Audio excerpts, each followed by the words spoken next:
Bene, questo weekly inizia a calci e bestemmie, o sbaglio?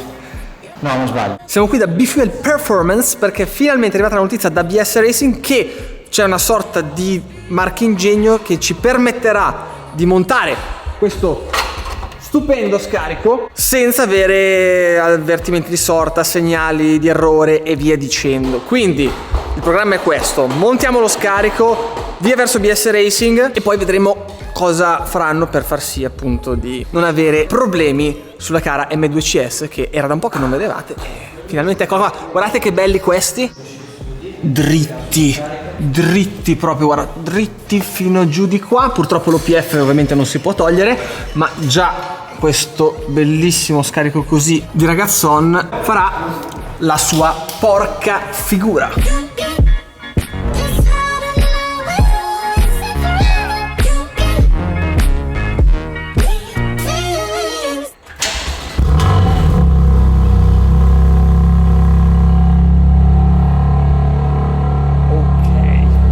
Adesso direi che ci siamo.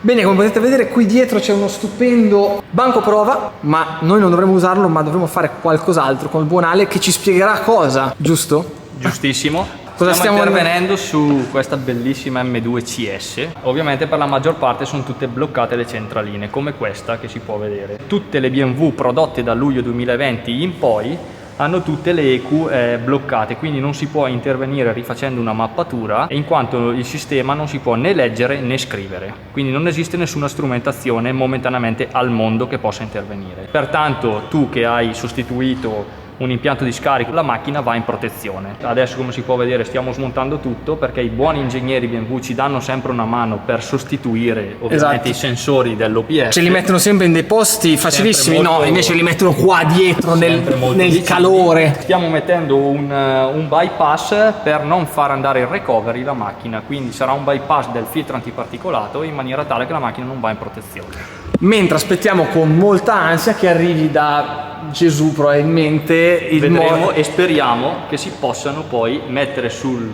banco prova e tirar fuori over 500 cavalli. Anche perché hai fatto un'altra macchina M2CS con la centralina pre luglio 2020 e diciamolo 550 cavalli con scarico a Krasovic.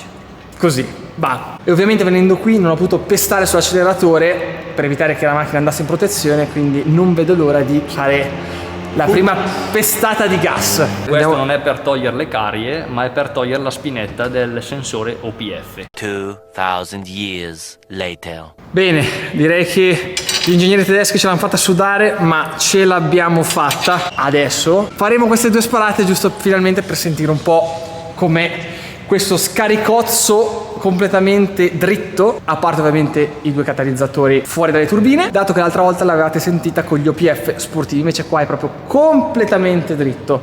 Sono curioso anch'io.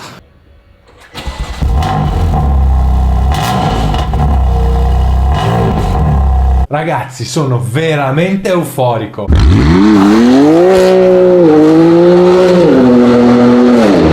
What? Amore, dove stiamo andando? A Gartana.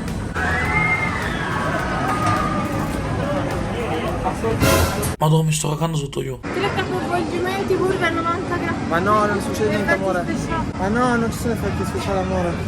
Toccami il cuore.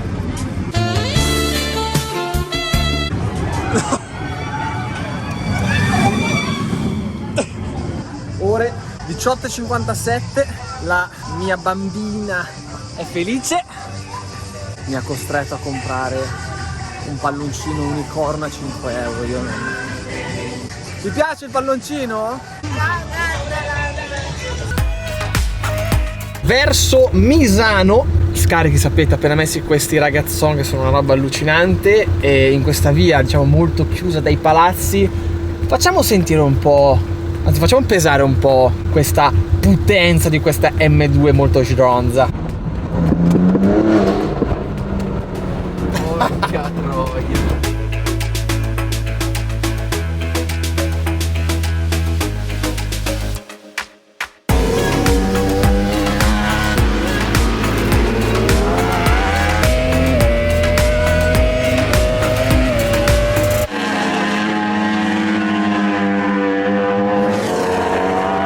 dato che ogni santa volta che veniamo qua a Misano ci fanno parcheggiare a Riccione, è venuto in nostro soccorso Xiaomi. Come vedete abbiamo già pimpato a dovere il mezzo e con una mossa alquanto tattica ci arrangiamo così.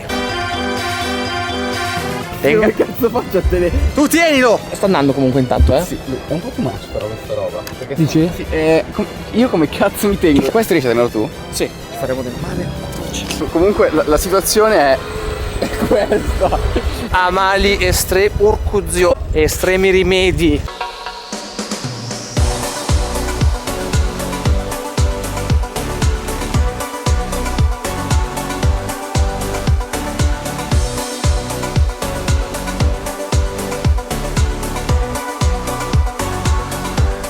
Quindi Mirko, dalla pista al banco prova. Al banco prova. Cosa sì. ci fai vedere oggi? Allora, proviamo un ammortizzatore, lo testiamo per vedere se è tutto a posto. Praticamente il pilota ha detto che ha delle sensazioni non buone. Allora, adesso proviamo la sospensione con i registri nelle posizioni giuste, in realtà dove dovrebbe lavorare bene. Adesso lo proviamo al banco e vediamo subito. E poi lo facciamo vedere così, diciamo, con i click giusti, mettiamola in questo modo, e poi facciamo vedere cosa succede con dei click completamente sballati, a far vedere con un grafico cosa cambia o cosa non cambia. Esatto. Dopo modificheremo i click dalla sospensione, vediamo le differenze. In questo momento sappiate che l'ammortizzatore lavora a velocità, a movimenti. Allora proviamo l'ammortizzatore a 20 mm secondo fino ad arrivare a 400 mm secondo, che sarebbero tutti i movimenti che fa l'ammortizzatore in pista. Okay. Quindi dal movimento piano al movimento veloce o un colpo forte quando prendi un cordolo o una buca grossa, ok? Il banco simula proprio tutto il movimento dell'ammortizzatore in gara, ecco, proprio in gara. Il banco ha finito tutto il suo giro, lo salvo. Questo è l'andamento di compressione e di estensione dell'ammortizzatore. Qui parliamo di velocità con le forze in Newton. Ok, noi lavoriamo su queste cose qui, quindi l'ammortizzatore che a 200 mm o mettiamo 100 mm di velocità, qui c'ha circa 850 newton e in compressione ce ne ha 600, che normalmente sono dei valori abbastanza buoni, okay, in ottica di pista, okay, anche di ammortizzatore. Poi dopo bisogna vedere anche che moto è, perché certo, non sono tutte uguali, okay? Adesso vi faccio una prova sull'ammortizzatore con i click completamente chiusi. Tutto, quindi un paletto, insomma. Un paletto, cerchiamo di chiuderlo tutto. Giusto, questa è una prova, un test in realtà, però il tecnico sente cosa dice il pilota, magari la moto muove un po' tanto in uscita di curva, allora ha la possibilità con i registri di fermare questi movimenti, o magari al contrario sente l'ammortizzatore troppo rigido nelle buche e magari perde un po' troppo grip in accelerazione, allora lì magari gestisce un po' più al contrario ad aprire un po' l'ammortizzatore per farlo lavorare un po' di più. In questo momento il banco sta rifacendo la simulazione con le stesse velocità di prima, però con l'ammortizzatore tutto chiuso di registri. Adesso andiamo a fare la comparativa con le forze che avevamo visto prima. Esatto. E praticamente qui abbiamo l'ammortizzatore che ha cambiato completamente l'andamento, dove abbiamo tutta la compressione molto più dura e l'estensione molto più dura, quindi tutto più frenato. Se prima abbiamo guardato 100 mm, in questo punto qui sono 1300 newton contro gli 850 che erano prima, quindi l'ammortizzatore ha avuto una bella indurita, un bel cambiamento, tanto, quasi del doppio, quindi cioè, il pilota lo sente tantissimo del genere. Esatto, lo sente molto. Se l'ammortizzatore non andava bene, quindi avevamo dei problemi, le forze che abbiamo là al banco prova comparate con quelle del setting bench, se non sono giuste vuol dire che l'ammortizzatore ha qualche problema. Ok. E dà ragione. E diamo ragione al cliente. cliente. Questa è una valvola di compressione, questa è una valvola di ritorno compressione, e queste sono le famose tarature.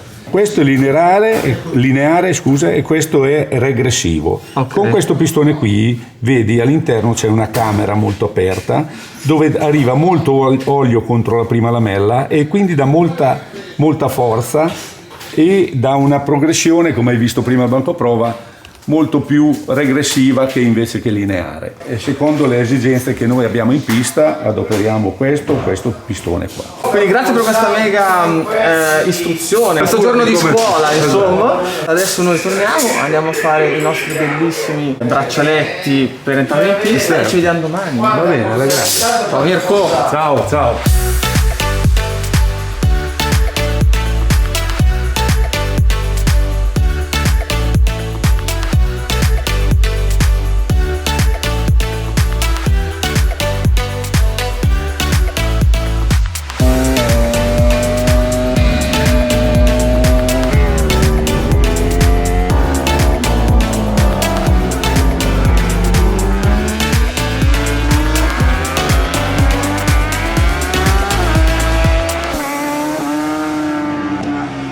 Bene, prove di qualifica finite e siamo qui sulla griglia di partenza del CIV. Non so se appunto è già stata fatta una gara del campionato italiano di notte, per me è di sicuro la prima da vedere, bellissima. Guardate che cornice durante la notte rosa, stanno uscendo le moto, adesso arriveranno qua sulla griglia di partenza e ci godremo questa Misano by Night. Veramente interessante questa prima gara al buio, soprattutto perché le moto sono state un po', come dire, attrezzate con i fari, anche se non sono predisposte per avere i fari, perché appunto le moto non hanno il cablaggio per avere i fari e via dicendo, quindi sono stati apportati delle particolari modifiche che adesso vi faccio vedere man mano che arriveranno le moto. Bellissimo. Il nostro caro amico DB52 in pole position, Pirro in seconda posizione. Sarà una gara spaventosa.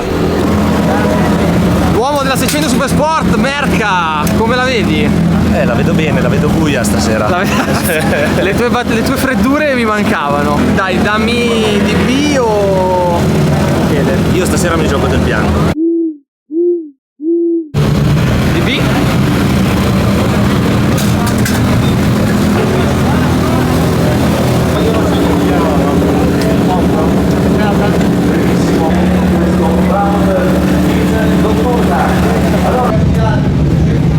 Si spengono i semafori rossi e si va alla staccata della variante del parco, che sia grande show. Oh. Vai Michele. Va bene il potenziale di Del Bianco, no! Uno strike in questo caso.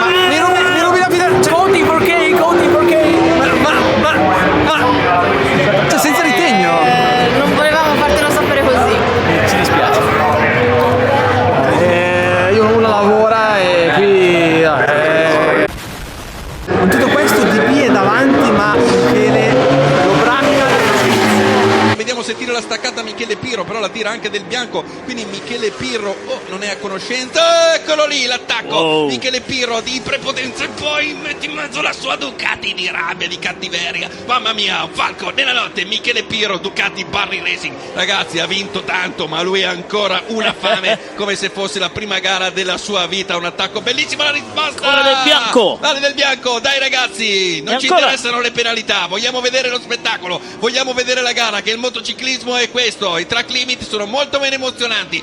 Ci siamo oramai, sta per finire una storica Racing Night e questa storica vittoria va a Michele Pirro. Barry Racing.